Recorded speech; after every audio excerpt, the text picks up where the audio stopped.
Making a dog collar out of BioThane is fun and easy to do. But what if you wanted to make dozens or hundreds of dog collars? In this video, we will show new techniques and tools to help you speed your production without sacrificing quality. We will even share how you can make thousands of collars in your workshop, garage, or basement using the gang punch press and the adjustable length setup. But first, let's learn about the improved handyman press.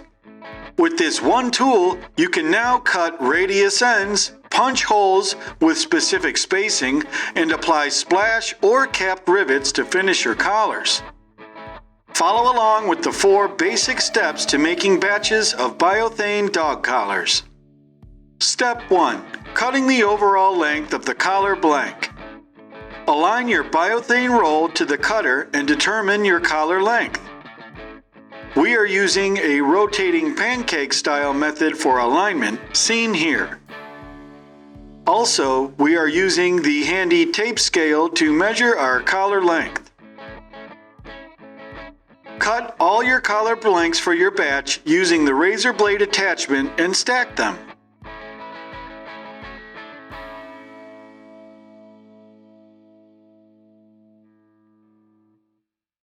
Step 2. Cutting the radius end of the collar. Install the new guider system which will center your collar blanks. Remove the razor blade from the handyman press and insert the radius end cut. Adjust the radius die by rotating it to fit the blank width.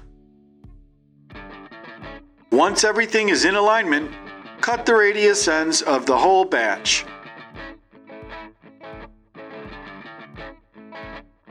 Step 3. Punching the adjustment holes. Remove the radius die from the press and insert the hole punch. Several hole sizes are available. Attach the all-important hole spacer marker.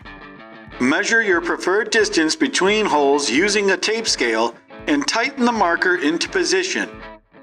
You can work left to right or right to left. Now punch all your holes. Pull the blank from the hole to the marker and continue punching as shown here. Punch the holes for the whole batch of collars.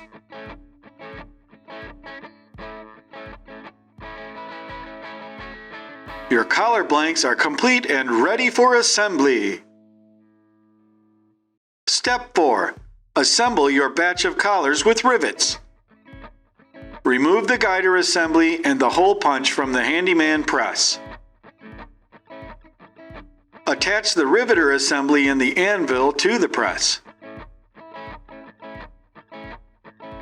Next, adjust and use the guide barrel as a way of centering your rivets on the collar.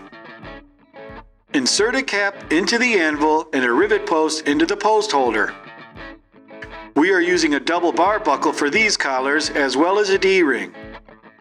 There are no pre-punched holes required for riveting when using the handyman press. Pull down the press handle and your buckle is secured. Finish your collars by attaching the D-ring with a rivet. Now that we have seen the versatility of the handyman press, let's take a look at a press that will speed up your production in case you need to make hundreds or even thousands of collars. The gang punch press combined with the adjustable length setup will accelerate punching your collar blanks. Available in multiple sizes, the gang punch machine is able to punch out collar blanks all in one motion. This is the 12-inch hand-operated machine. It can be made to order as an air press as well, like this one. The adjustable length setup is key to speed, versatility, and success. It works by cutting both ends of the collar at once, and then feeding the end of the collar to your desired length. Set up your punches for the adjustment holes. Hole punches come in many sizes and easily screw into the punch bar. Insert the punch bar and then the radius end cut. Then insert the opposite end cut facing the radius cut as seen here. We are using a pointed radius at the adjustable end and a round cut on the buckle end.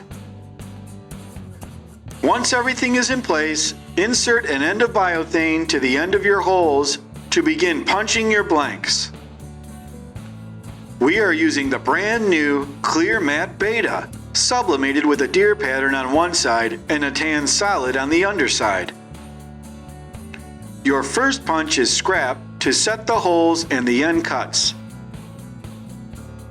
Make adjustments to the press as needed.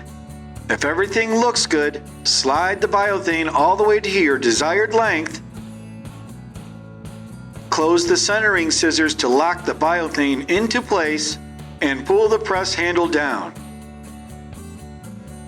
You are making blanks. These blanks do not need holes for rivets since we are using the handyman press to do the riveting. There is minimal scrap when using BioThane and the adjustable length setup. You can configure your holes and even add a slot die if your buckle calls for one. Just remember to have the ends facing each other in the setup. For information on how to order one of these machines or the handyman press, contact workinghorsetack.com or send an email to info@workinghorsetack.com and tell them Aaron sent ya. For samples of BioThane, visit biothane.us. We hope this video is a help to you, and for more great BioThane information, please subscribe to our channel. Thank you for watching.